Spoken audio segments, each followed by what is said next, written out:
It may seem like the easiest dish in the world to toss together, but achieving creamy, zesty, and brightly flavored guacamole requires the task be done with care.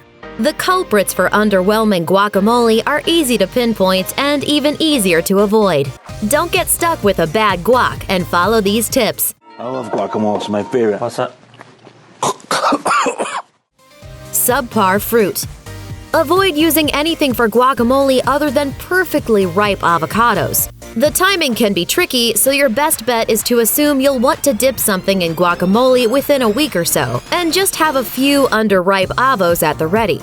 If you simply must hasten the process, you can follow Martha Stewart's advice and put one inside a paper bag with an apple, fold the bag shut, and let it sit for a day or so.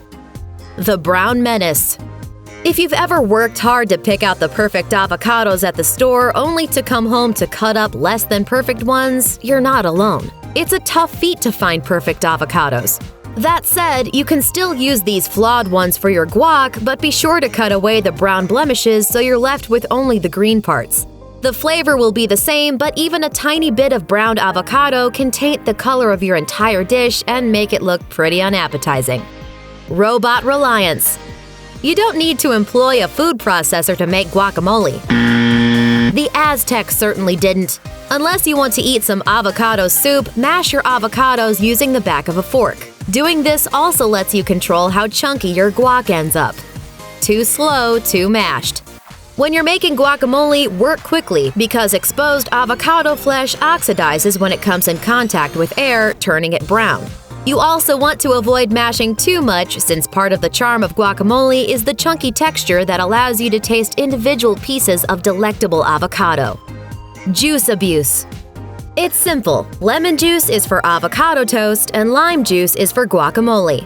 While both of these dishes require acidity to balance out the richness of avocados, you should only use fresh lime juice for guac with authentic flavor. You'll get only one reaction.